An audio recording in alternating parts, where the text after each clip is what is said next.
मसौली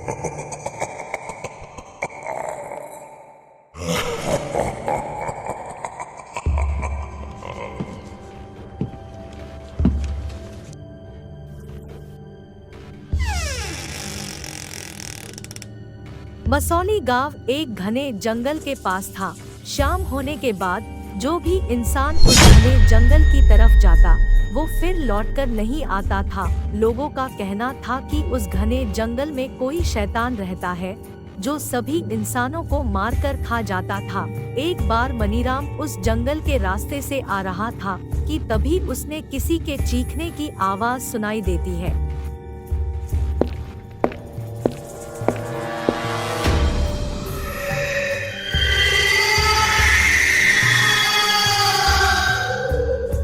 ऐसी डरावनी आवाज सुनकर मनीराम बहुत डर गया और गांव की तरफ जोर से भागा।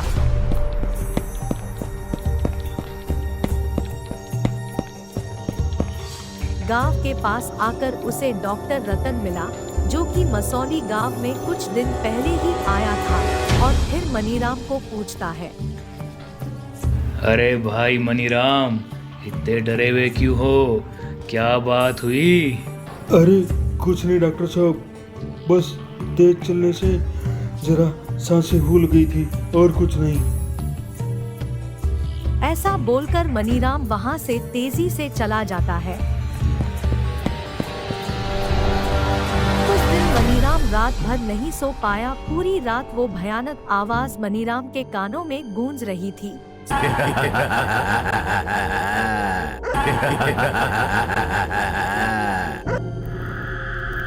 सुबह होते ही मनीराम गांव के मुखिया के पास जाता है और सारी बातें बताता है और तभी वो रतन डॉक्टर वहां आता है और बोलता है। क्या मनीराम, आज सुबह सुबह मुखिया जी के पास? कुछ गड़बड़ है तो इलाज कर दूं? अरे नहीं डॉक्टर साहब, ऐसा कुछ नहीं है।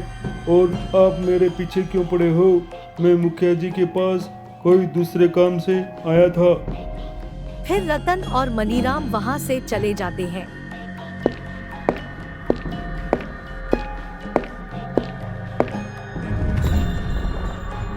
लेकिन उसी रात धनुष और मंगेश शहर से वापस आ रहे थे कि रास्ते में धनुष को पीछे से किसी ने पकड़ लिया।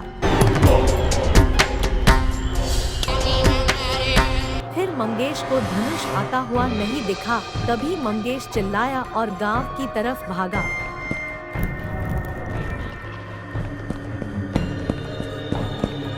और जैसे ही मंगेश गांव में पहुंचा तभी उसे डॉक्टर रतन मिलता है और मंगेश को पूछता है।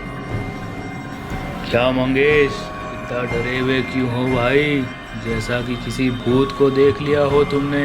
अरे डॉक्टर साहब, वो तो भूत से भी ज़्यादा डरावना था और उसकी डरावनी आवाज़ बिल्कुल भेड़िए जैसी थी। उन दोनों की बात चल ही रही थी कि वहां मुखिया आ जाता है और फिर मुखिया मंगेश को बोलता है। क्या हुआ मंगेश, इतने घबराए हुए क्यों हो? क्या बताऊं मुखिया जी, आज तो मौत के मुंह से बचा हूं मैं और शायद धनुष को तो उसने मार ही दिया होगा। शैतान? कौन शैतान? बताओ मुझे। फिर मंगेश वो सारी बात मुखिया को बताता है जो रास्ते में उसके साथ घटित हुई थी। फिर मुखिया मंगेश को उसके घर जाने को बोलता है और दूसरे दिन एक पंचायत बुलाता है।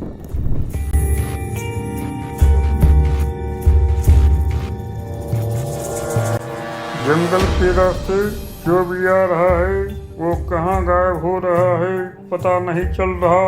क्या संकट आ गया अपने गांव पे? मुखिया जी, एक बार हमरे हाथ लग जाए, ससुरे का कोलू का बैल बना के रखेंगे, कह दे रहे हम। अरे केशव भैया, कोई जंगली जानवर भी तो हो सकता है, इस बात का तो ध्यान रखो। गांव वालों की वार्तालाप दिन भर चलती रही, लेकिन समस्या का कोई हल नहीं निकला। फिर मुखिया ने गुरु सोपान के पास जाने का निर्णय किया और फिर दूसरे दिन मुखिया कुछ गांव वालों के साथ गुरु सोपान के पास जाते हैं।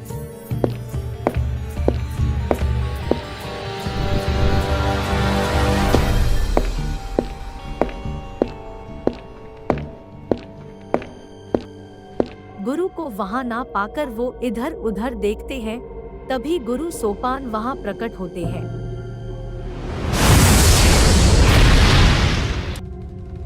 आओ मुखिया जी, मुझे मालूम था आप मेरे पास जरूर आओगे यहाँ। तो आपको सब पहले से ही मालूम है गुरुदेव, कौन कर रहा है ये नरसंहार, बताओ।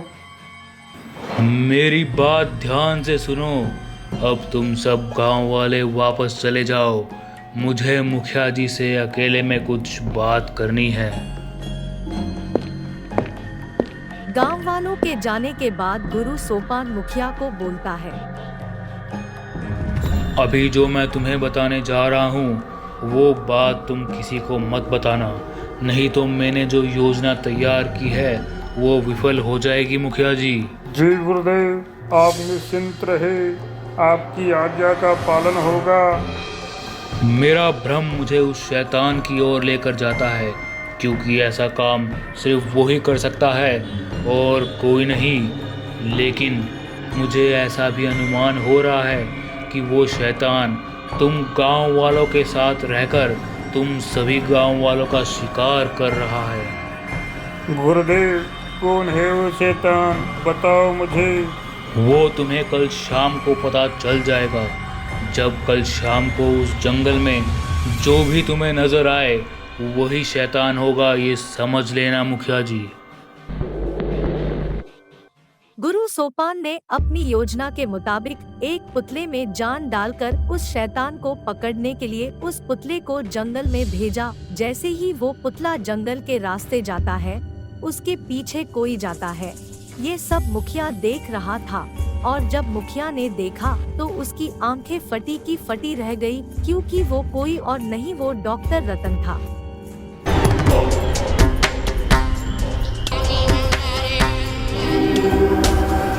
मुखिया बहुत डर गया था। तभी गुरु सोपान की आवाज से मुखिया को हिम्मत मिली।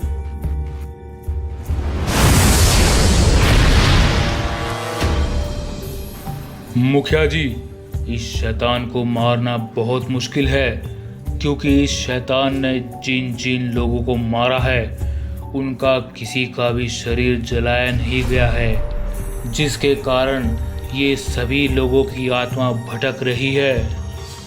क्या सभी गांव वालों को इस शैतान ने ही मारा है?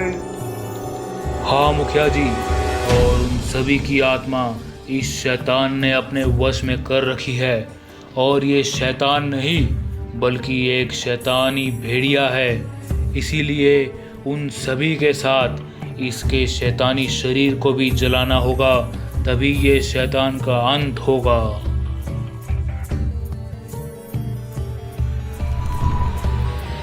फिर क्या था, जैसे ही वो रतन जो कि डॉक्टर के भेष में था, वो उस जंगल में जाते ही एक शैतान भेड़िया बन गया। तभी गुरु सोपान का बनाया पुतला गायब हो जाता है।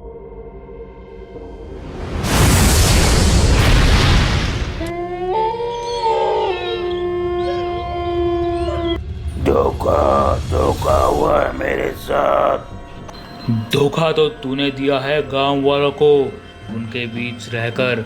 अब तेरा अंतिम समय आ गया है शैतान। और उसी समय गुरु सोपान ने अपने मंत्रों की शक्ति से उस पूरे जंगल में आग लगा दी और उस शैतान भेड़िए का अंत कर दिया।